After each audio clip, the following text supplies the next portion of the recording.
vamos a pasar a ver el complemento de nóminas, que bueno, también quiero hacer una aclaración.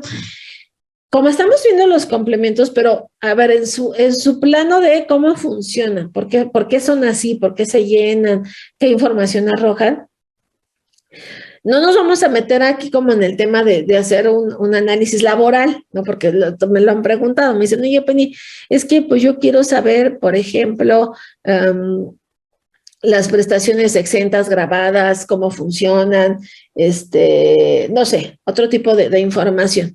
No es motivo de este curso, porque por el tiempo. Y sobre todo porque aquí mi intención es más bien que conozcas que existe un complemento para la nómina, cuál es su función principal y los aspectos ahora generales que tienes que considerar cuando está anidado este complemento en la versión 4.0 o 4.2, ¿no? Que veíamos. Y lo comento porque, a ver, en todos los complementos ese va a ser el reto, ¿eh? Que ahora va a aparecer, o sea, por ejemplo, incluso aquí con el tema de los Ubers, ¿no? En plataformas tecnológicas, y aprovechando la pregunta de Araceli, por ejemplo, imagínense una señora que vende, no sé, maquillaje en Mercado Libre, ¿no? Y como quiera que sea, ojo, como quiera que sea, pues ya, pues Mercado Libre, pues como tiene su RFC, pues le retiene, ¿no? Ya, ¿no? Y le llena su complemento. Pero a ver, cuando pasemos a la 4.0, ya no solamente es, por ejemplo, en el caso de Manuel Olivares, no nada más es ver el RFC de Manuel Olivares, sino validar, ¿qué cosa? Su nombre, su régimen fiscal y su código postal.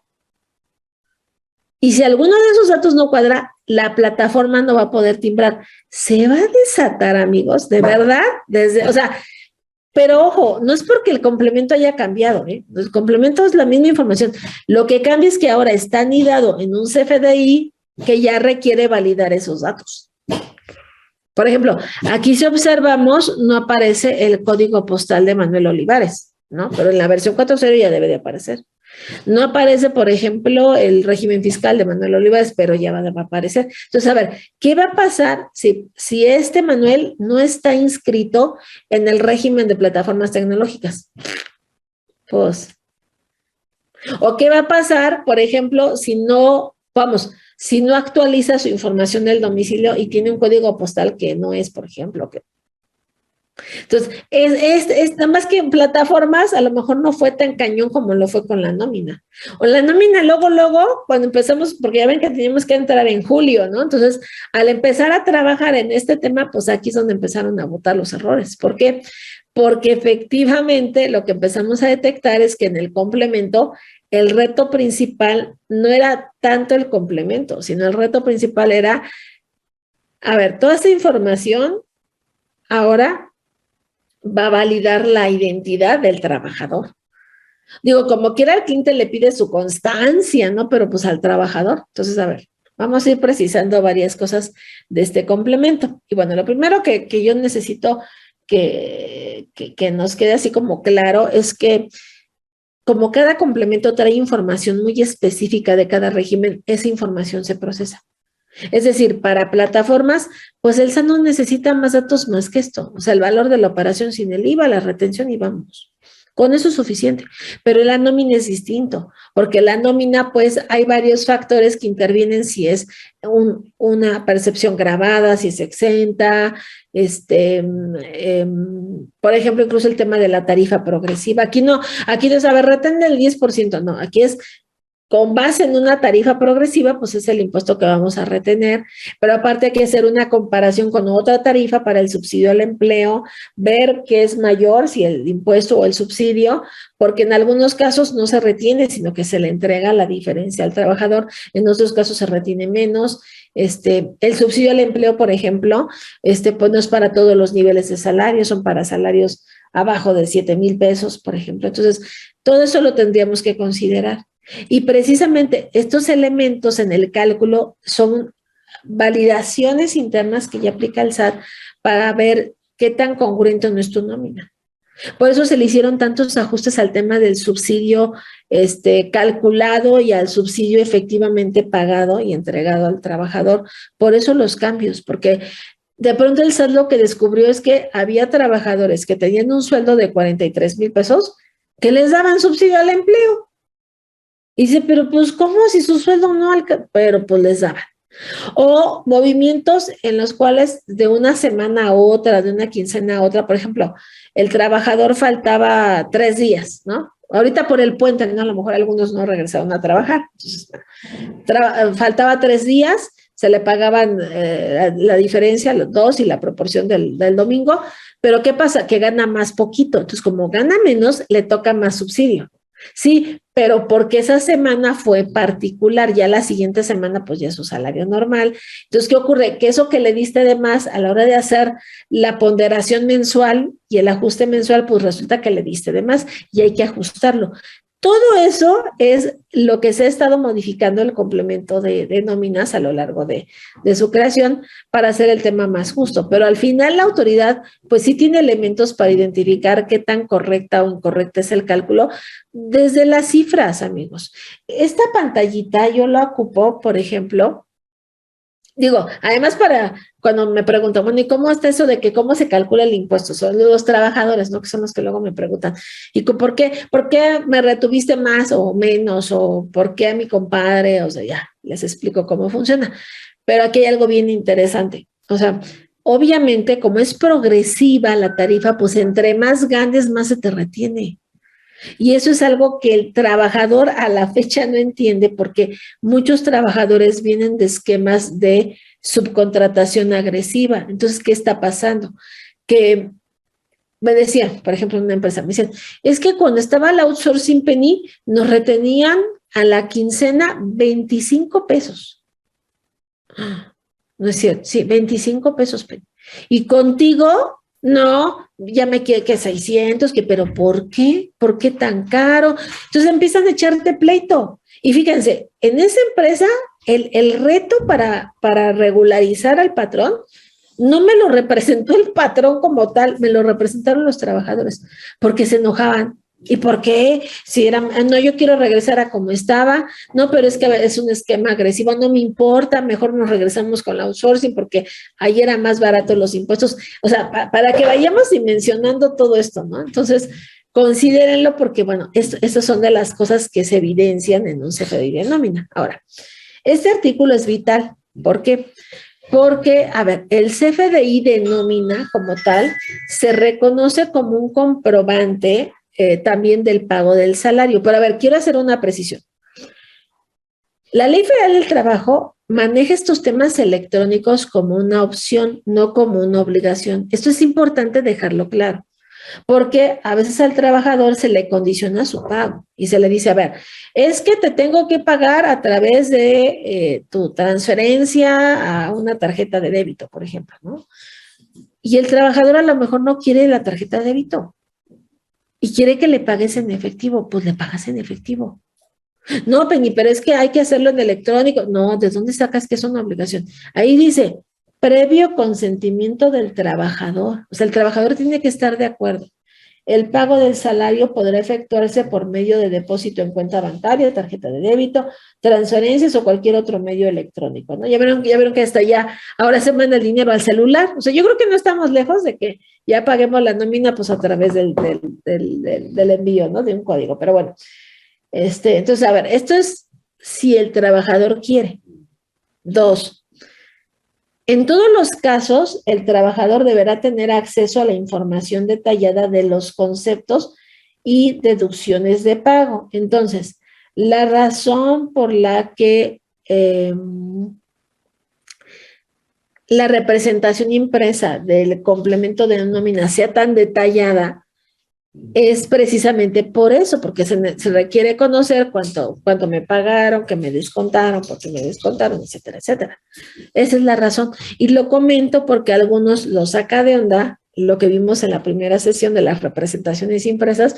¿Por qué? Porque para la nómina, con que se ponga el RFC del emisor, el RFC del receptor y el folio del comprobante, pues es suficiente. Sí, a nivel fiscal, pues con eso, pero a nivel laboral, pues yo requiero el detalle. Y entonces, a ver, dice ahí abajo, los recibos impresos deberán contener la firma autógrafa del trabajador para su validez. Los recibos de pago contenidos en comprobantes fiscales digitales por internet pueden sustituir a los recibos impresos. Y entonces el contenido de un CFDI hará pruebas si se verifica en el portal de internet del SAT. Algo bien interesante, y ahí viene el fundamento, es el artículo 836 de la Ley Federal del Trabajo. La Ley Federal del Trabajo trae su propia sección de medios electrónicos. Y entonces está bien curioso, porque a ver, esa es la razón por la cual vamos a tener una quinta sesión de visores. A ver, tengo un CFDI, okay, está la representación impresa y el XML. Bueno, ya se admite ese documento electrónico como documento o elemento de prueba en un juicio laboral. Es decir, tú puedes aportar recibos impresos firmados, ¿no?, del trabajador, o el CFDI. Dice, a ver, aquí está el comprobante de ¿dónde está el comprobante del pago de su sueldo? Ah, pues aquí está. Y están los XML. Pero algo que no traen otras disposiciones, por ejemplo, ni siquiera para el tema de la carta de porte existe, y que deberían de tener, es esto de verificar en el portal. Es decir, si tú exhibes el XML con el complemento de nómina como elemento de prueba del pago del salario, lo que hace un perito de la Junta es que se va a meter a la página del SAT a verificar que ese folio, primero que esté timbrado, que coincidan los datos, ¿no? Y lo más importante, que esté vigente. Porque a lo mejor tú le das el XML, pero ya lo cancelaste. Entonces, pues no puede ser considerado como elemento de prueba. Eso es lo que contiene este artículo 836D, esta facultad de que cuando se entrega un documento electrónico se va a verificar en el portal, a ver si es cierto. Y eso es algo que creo que se nos está olvidando en el tema de validar y verificar documentos. Por eso es que vamos a tener una sesión especial para eso. Entonces, lo que ocurre con el complemento de nóminas es que vamos a encontrar ese detalle de qué tipo de nómina se pagó, si es ordinaria o extraordinaria, con qué periodo de pago lo haces, si lo haces semanal, quincenal, o aplicas otro tipo de forma de pago, de periodo de pago. Algo que a veces me comentan, me dice, oye, Penny, es que fíjate que, a ver, cuando la nómina es ordinaria, pues es su semana normal, ¿no? Pero a veces pagamos extras, por ejemplo, aguinaldos, primas vacacionales ahorita, por ejemplo, estos días, ¿no? Primas vacacionales, primas dominicales, porque se quedaron a trabajar un fin de semana, la PTU, o sea, son extras, ¿no? Y entre ellos está pues el tema de pagos por separación. Entonces la pregunta que me hacen es, bueno, se entiende que en la nómina ordinaria pues es su pago normal y lo extra pues esa parte, pero a veces este tema de combinar, o sea, lo que voy es que si en su nómina ordinaria le queremos incluir el aguinaldo, por ejemplo, ¿cómo la tendremos que timbrar? Pues puede ser ordinaria. O sea, extraordinaria más bien se diseñó para cuando no vas a hacer otro pago más que el extra. Casos, por ejemplo, donde nada más le vas a pagar su PTU, porque ya no trabaja contigo, pero es la utilidad del año pasado, pues sería una nómina extraordinaria. Entonces, bueno, aquí el tema es que este tipo de información le sirve más a una autoridad laboral que al SAT, ¿no? Bueno. El tema de la fecha de pago, es importante porque la que va a leer el robot no es la fecha de timbrado, va a leer la fecha de pago. ¿Cómo crees? Entonces, por eso hay gente que tiene muchos errores ahorita con el pago referenciado, porque me dicen, es que la última nómina del mes, pues incluyó días de otro mes, ¿no? Entonces, como se le puso fecha de pago ya del mes siguiente, pues como que no me la sumó el visor, o no me la está considerando el pago referenciado por eso. Porque si la fecha de pago trae la fecha de timbrado y es ya del mes siguiente, con esa fecha te lo va a procesar. No, es que yo quiero que esa quede como retención del mes anterior, porque hubieran más días del mes anterior. Está bien, pero entonces la fecha de pago ponle el 30 de agosto, por ejemplo, o 31 de agosto, o 30 de septiembre, porque si le pones que ya fue del 2 de octubre, pues no, pues te la va a procesar como del mes siguiente. Eso también aquí téngalo como de cajón, porque lo que dé el robot en complementos es la fecha interna. sea, lee la fecha interna, no la fecha de timbrado. ¿Por qué? Porque ya no es importante el comprobante, lo que es importante es el complemento. Entonces, aunque se le indique que hay una periodicidad, porque hay una fecha inicial, una fecha final, y hay un número de días pagados, esa es otra cuestión. A ver, esto es para el tema más bien laboral. Es decir, porque luego me dicen, es que, por ejemplo, Penny, de PTU les pagamos, es que de acuerdo al cálculo les correspondieron, no sé, 47 días, ¿no? Entonces le podemos poner 47 o porque a veces no tenemos ese dato, o le ponemos, ¿qué? Porque tampoco es un periodo, es nada más un pago único. Bueno, aquí tiene que ser una cifra mayor a cero. O sea, puedes poner 1 hasta 5,490 días.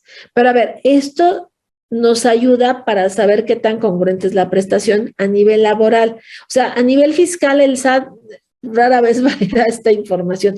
Para el SAT lo que le importa es esto: percepciones, deducciones y otros pagos. Y percepciones le preocupa porque ahí lo que vamos a encontrar es la separación entre los conceptos grabados y exentos. Entonces le va a interesar lo grabado para ver si estás aplicando correctamente el cálculo. Las deducciones, porque ahí vamos a encontrar la retención de ISR, que es lo que le interesa al SAT. Lo demás, pues, es información importante para el tema de la nómina, pero no todo lo revisa el SAT. Hay algunos elementos que son para que los analicen otras autoridades, como es el Seguro Social, por ejemplo. Y otros pagos es uno de los nodos más interesantes porque aquí es para indicar que hay cantidades que le pagas al trabajador, pero que no es parte de su sueldo, que no es una base acumulable, no se le va a calcular un impuesto. Ahora, ¿por qué se anota? Porque hay que anotarlos en algún lugar. Es un tema informativo, netamente. Para eso sirve el nodo de otros pagos. Entonces, por ejemplo, si le prestas dinero al trabajador y le entregas, no sé, 3,000 pesos de préstamo, sería ahí, porque después se lo vas a descontar, ¿no? Los viáticos sería ahí. Incluso el tema de viáticos lo vamos a tocar también la próxima semana, para que me aguanten un poquito, por favor, porque realmente viáticos se comporta más bien como un pago por cuenta de un tercero. Vamos a ver por qué se registra aquí. Pero bueno, el tema es que tiene el carácter de informativo. Otros pagos es nada más informativo, pero sí aparece la cifra para que se tenga un control. Y como comentaba, o sea, aquí el problema de este complemento es que como está anidado en un CFDI, pues se va a validar tanto del emisor como del receptor, además del nombre y el RFC, pues otros datos como el régimen fiscal, el código postal, por ejemplo, en el tema del patrón, pues nos pide un registro patronal. Aquí quiero hacer nomás el comentario, se pide el registro, sí, pero vamos, no se valida, porque hay algo que me digo, oye, valida que el registro patronal, no. O sea, se llena el dato y damos por bueno que ese dato, ¿no?, sea el correcto. Igual con el tema de los contratos. Hay un catálogo de contratos para indicar qué tipo de contrato se tiene con ese trabajador. Los datos del trabajador, pues también se anotan: número de seguridad social, su antigüedad, su puesto, pero son datos que no valida ya el PAC, o sea, no verifica, no certifica que es un dato correcto, o sea, lo damos por bueno y ya. Lo que sí es importante con los contratos es que dependiendo del contrato, pues va a ser la congruencia del llenado interno. Y hay un contrato que es el 10, que es el de jubilación, pensión y retiro, que por eso está resaltado, porque ese contrato se diseñó para cuando existen pagos por separación, que por lo general en esos casos se trata de una nómina extraordinaria, porque el comprobante requiere información de otra índole. Incluso el cálculo del impuesto cambia, porque no le aplicas la tarifa directa pues al pago por jubilación, por ejemplo, ¿no? Se saca una ponderación, se saca a una parte sí se le aplica la tarifa, a otra parte se difiere. Hay un cálculo alterno cuando hay este tipo de pagos. También está el tema de que no siempre se llena este complemento cuando existe una relación laboral. Hay ocasiones donde se hace el pago de un servicio, de una actividad empresarial bajo el esquema de asimilados a salarios, y esa no es una modalidad de relación laboral. Entonces, por ejemplo, si es el caso, que llenemos el comprobante con esta ficción, porque es una ficción la asimilación a salarios, es una ficción fiscal, pues entonces tendremos que indicar que es una modalidad de contratación donde no hay una relación de trabajo o es otro tipo de contrato, para que no se confunda el sistema y no se exija información como si fuera un trabajador cuando no lo es. Lo que sí es importante, amigos, es que cada vez vamos a ir necesitando más a llegarnos de estos documentos electrónicos de la relación laboral que fundamenten lo que estamos llenando en la nómina y por qué lo estamos calculando o llenando así. Y eso incluye el tema de los contratos también. Hay un curso que estoy diseñando que se llama Modelos de Riesgo. Lo que va a empezar a pasar es que dependiendo de la autoridad que lea el comprobante, es el efecto que le va a querer dar o lo que va a querer revisar. Por ejemplo, Seguro Social está revisando ciertos datos específicos de la nómina, pero no es el único documento que analiza. Y entonces, cuando mandan una invitación, pues te piden todo. Y entre las cosas que te piden, por ejemplo, es el contrato con el trabajador, porque quieren validar eso. Es esa prestación exenta, que sea previsión social, por ejemplo, que no sea un salario disfrazado. Entonces, cada vez es más útil este tema de firmar contratos electrónicos. La gente me dice, oye, Penny, los contratos electrónicos, ¿qué? O sea, les digo, miren, a ver, entraste a una aplicación, ¿no? La bajaste. Y ya ves que te pide que te registres y te pide que si estás de acuerdo y tú dices sí o no y ya pones tu contraseña. Ese es un contrato electrónico. Lo que sucede es que estamos preparados, sí, para utilizar las firmas electrónicas, ¿no? Porque es lo que ocupamos para el CFDI, pero también podemos hacer uso, por ejemplo, en este tipo de documentos, hacer uso de una firma, por ejemplo, digitalizada, ¿no? Que es cuando tu firma la haces en un pad, ¿no? Para que se vea como la representación impresa o la imagen de tu firma, o una firma digital que por lo general es una contraseña. Entonces existen variantes, pero en realidad los contratos electrónicos son los tradicionales, son los contratos que conoces. No es un tipo de contrato diferente. Lo que es diferente es el mecanismo utilizado para poder asentar la voluntad sin la presencia física simultánea de las personas. Entonces, lo que cambia es la forma de manifestar tu consentimiento, porque puede ser a distancia, no necesitas estar ahí físicamente ni hacerlo físicamente.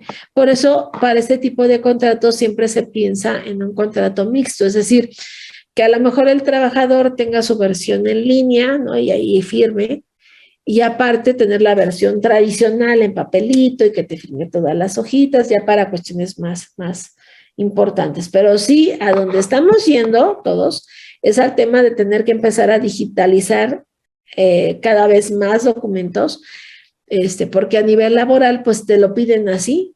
Es decir, Seguro Social te dice, dame los contratos, las altas en el Seguro Social, los comprobantes de nómina, los reglamentos interiores de trabajo. Entonces, todos esos de documentos, pues sí los puedes tener en papel y los llevas, pero a ver, ahora el Seguro Social está forzando también el uso de su buzón IMSS. Entonces, hay operaciones donde dices, no, tienes que activar tu buzón y por el buzón me contestas, pero pues sí, entonces, ¿cómo voy a mandar la información? Tienes que hacerlo en electrónico. Por eso hay que ir pensando en digitalizar. Claro, hay documentos que de origen ya nacen digitalizados, pero hay documentos que no. Entonces los tienes que convertir en un archivo.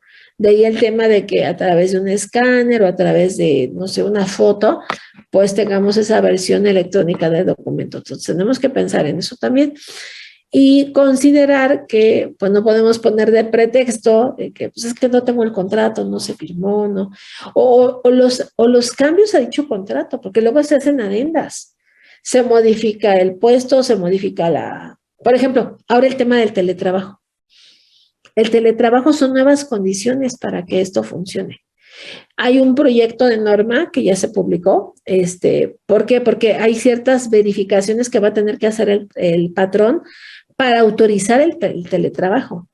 ¿Cómo crees, Penny? Entonces, por ejemplo, si en la verificación física el patrón se da cuenta que el trabajador no tiene, por ejemplo, un espacio con suficiente iluminación, con el acceso, ¿no?, al internet,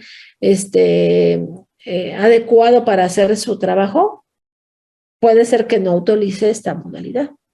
Y ojo, ¿por qué? Porque al final el patrón es responsable, solidario. O sea, imagínate, y es algo que hemos preguntado con este proyecto de la norma oficial, porque decimos, a ver, imagínate, por ejemplo, yo estoy acá, ¿no? Entonces me paro, no sé, voy al tocador, pero Calista deja todos sus juguetes botados. Digo, ahorita porque la nana ya vino por ella y se la llevó a pasear, pero ahorita que la regresen, van a escuchar su escándalo. Entonces, empieza que los juguetes y las pelotas y las deja por donde quiera. Piso un juguete, me resbalo. Imagínense, ¿no? Dios no lo quiera, ¿no? Tocamos madera. Me rompo una pierna. ¿Va a ser riesgo laboral? O sea, esta es una de las preguntas, porque dices, oye, pues es que estaba en su casa.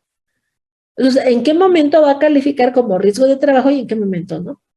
Porque uno pensaría, no, porque está en su casa, pero es que el proyecto de norma dice que, por ejemplo, si el patrón no me provee a mí de una silla ergonómica para que yo pueda prestar mi trabajo y por eso no sé, me tuerzo o no sé, mi postura o me daño algo, ahí sí va a ser un riesgo laboral. No, está cañón, Penny. Bueno, eso va a implicar que necesites hacer adendas a los contratos, sobre todo en los casos en que la gente pues va a trabajar desde casa. Y ojo, o sea, y dicen, ¿y eso qué tiene que ver con el complemento de nómina?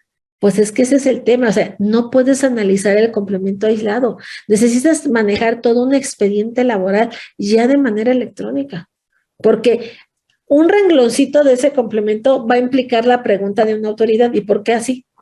¿O por qué eso?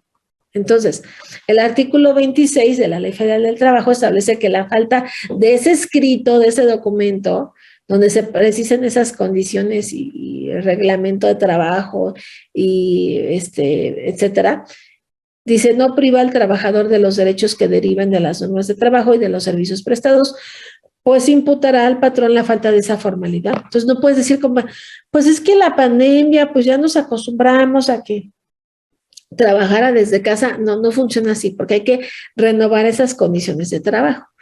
Y entonces esto se los quise poner en este curso porque, a ver, para este tema del expediente laboral electrónico va a ser oro puro. Se los digo por experiencia. Hay ocasiones donde tú aportas como elemento de prueba el documento, pero el documento, voy a agarrar aquí. Hagan de cuenta que el documento lo que haces es que lo escaneas y ya. Pues aquí está, ¿no? Y aquí está la imagen. Y no, hay una ley de firma electrónica avanzada, ¿se acuerdan que esa es la disposición suprema en medios electrónicos? Que me dice cómo tengo que digitalizar un documento, no nada más es que le saques una foto y ya. ¿Cómo crees? Dice ahí que la migración a una forma digital haya sido realizada o supervisada. Ahora, hay casos en que lo hace un servidor público porque a lo mejor el documento se le entrega al servidor público. O sea, hay ocasiones donde tú vas y llevas no sé, tu documento físico y el servidor dice, a ver, déjenmela. Y entonces en lugar de que te pida una copia, lo digitalizan y te piden tu autorización, sí. Pero cuando se hace a través de un particular, dice, el particular o interesado, dice, deberá manifestar bajo protesta de decir verdad que el documento electrónico es copia íntegra e inalterada del documento impreso. Entonces, esto está bien, bien interesante, porque, a ver, no es de que agarres, ay, perdón que agarre mi etiqueta acá, no es que agarres la hojita y, a ver, ya, y lo digitalices, no, es que hay que ponerle aquí abajo una leyenda, que diga así, declaro bajo protesta de decir verdad que este documento electrónico es copia íntegra e inalterada del documento impreso y así lo digitalizas con esa leyendita. Y así se exhibe como elemento de prueba. Porque la autoridad está en un plan que no se aguantan, de verdad. Y entonces todo lo cuestionan. Y si les resulta raro tu hojita de disfrute de vacaciones, por ejemplo, o tu proyecto de reparto de utilidades, ¿Cómo te explico? O sea, se complica mucho la defensa cuando intervienen estos elementos. Voy a contestar nada más aquí unas preguntas, porque entonces, a ver,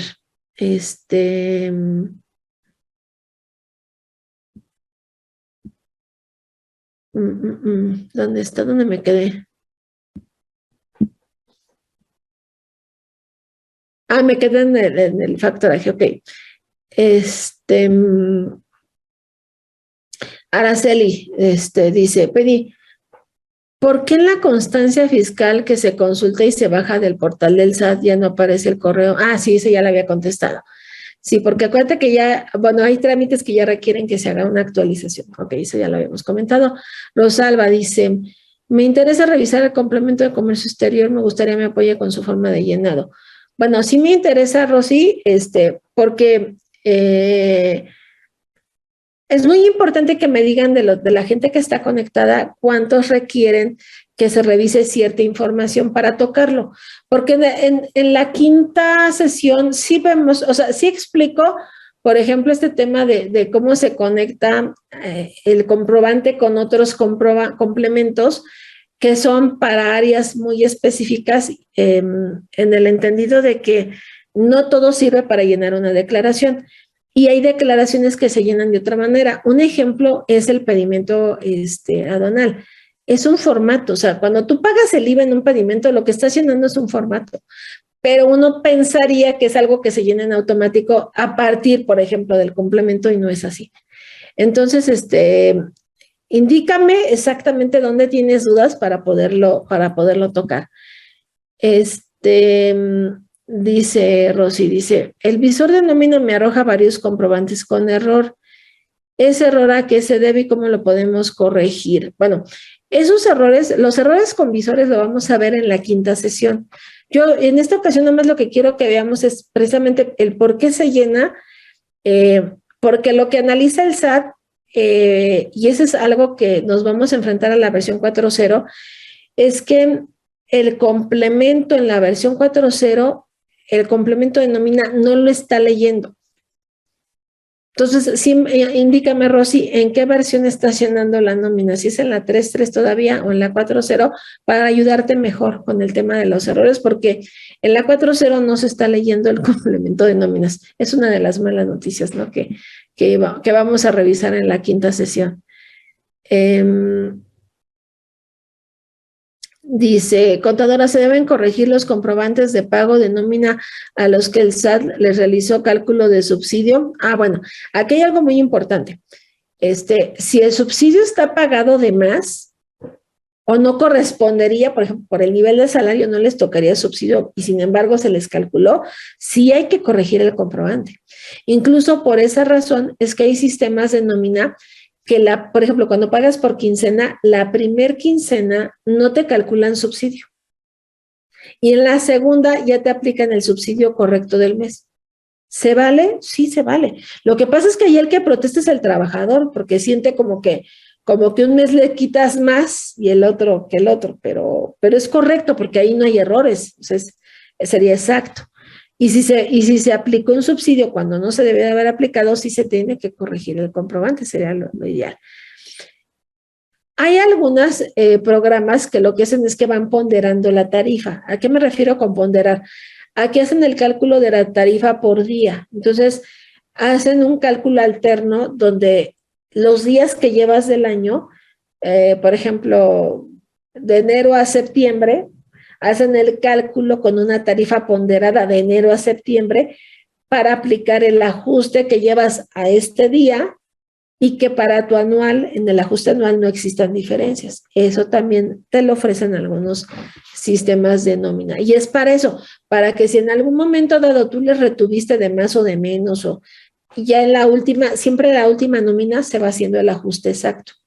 Eso es a través de tarifas ponderadas y lo tienen algunos programas. Entonces, como les decía, uno de los retos que trae el tema de la nómina es el tema de que ahora se va a validar con la versión 4.0, pues eso, o sea, a ver, el nombre del trabajador, el RFC y el código postal de su domicilio. Aquí les puse esta imagen que colgó el SAT en su página, como parte de la, pues sí, de la publicidad, es como un póster de lo que se necesita ahora proporcionar, dice ahí como cliente. Acuérdense que es cliente o receptor, en este caso pues es cliente o trabajador, ¿no? Para que se pueda generar el comprobante. Y entonces el mito de la constancia de situación fiscal surge de aquí. ¿Por qué? Porque la gente pregunta, bueno, ¿y cómo sé qué código postal tengo o qué domicilio registré? ¿Cómo lo sé? Bueno, se supone que pues debería de venir en la constancia. Entonces,